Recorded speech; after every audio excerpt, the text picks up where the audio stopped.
Ora, antecipando o que aí vem, vamos falar agora com Fernando de Almeida Santos, bastonário da Ordem dos Engenheiros.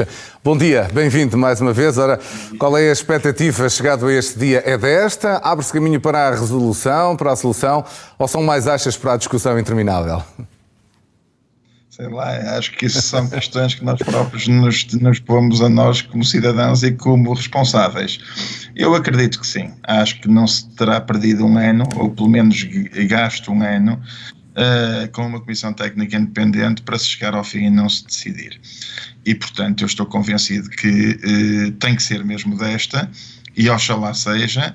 E nós próprios, a Ordem dos Engenheiros, estamos muito expectantes com aquilo que vai sair do relatório da Comissão Técnica Independente, o que, não sendo uma decisão final, porque essa é naturalmente política, sim, vai apontar claramente um caminho, e seja qual for o caminho que a Comissão Técnica Independente fizer, que nos merece toda a confiança e transparência, nós seremos os primeiros a dizer, pois sim senhor, a partir de agora decida-se politicamente, e penso que não precisamos de esperar por novas eleições, porque os interlocutores que quiseram esta comissão técnica ainda cá estão, ainda têm poder de decisão e portanto devem ser eles a decidir politicamente definitivamente este assunto e o quanto antes, e depois ir para o terreno naturalmente.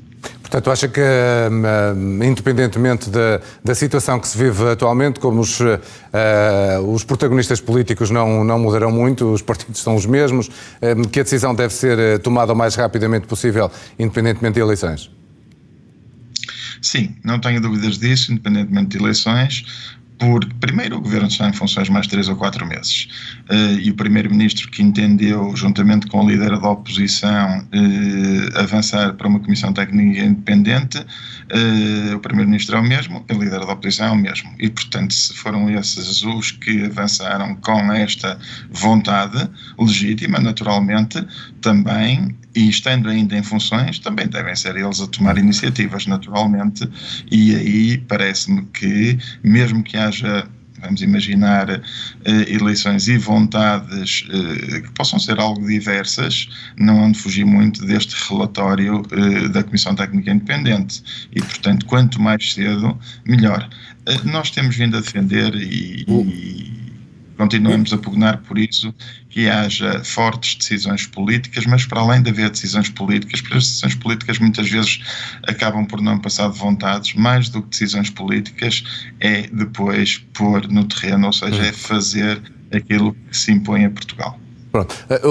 Só uma pergunta, depois deste debate todo, desta discussão de tantas opções, continua a defender um aeroporto? Nós, a Ordem dos Engenheiros, estamos inclinados naquilo que foram os debates internos para uma solução não dual, ou seja, para um aeroporto de raiz.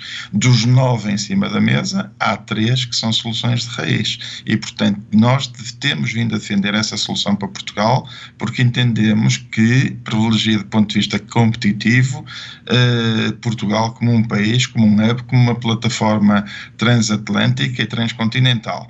É isso que temos vindo a defender. Temos a perfeita noção que é uma solução mais demorada, que deve ser feita por fases, naturalmente, e que Portela não vai esgotar-se no dia em que se decidir criar um grande aeroporto de raiz, se for essa a solução. Portela vai durar mais uns anos, naturalmente. Aliás, já está mais do que condicionada e há já bastante tempo que há a obrigação de haver intervenções na Portela para criar melhores condições, pelo menos enquanto nós tivermos que ter a Portela. Também, já agora deixe-me dizer, é uma coisa para o futuro, provavelmente, independentemente de um aeroporto de raiz, seja onde ele ficar, se for essa a solução, a Portela não me choca a mim, como bastonário e como responsável da Ordem dos Engenheiros, que há de ter no futuro, ainda que com outras condições mais diminuídas, funcione como uma espécie de city airport, como existe em Londres, para determinado tipo de voos mais locais. São outras questões. Exato, mas era a pergunta seguinte que eu lhe ia colocar, porque o país é tão pequeno e, portanto, é preciso tomar também uma decisão estratégica, que é se os voos domésticos fazem sentido, se vão continuar em Portugal ou não, mas se não houver Portela, se não houver esse tal City Airport, como se chamou, é muito difícil que se continue a voar para Lisboa em termos de voos noturnos, nomeadamente esta ponte aérea que existe entre o Porto e Lisboa. penso que a alta velocidade, do ponto de vista interno, resolve essa situação.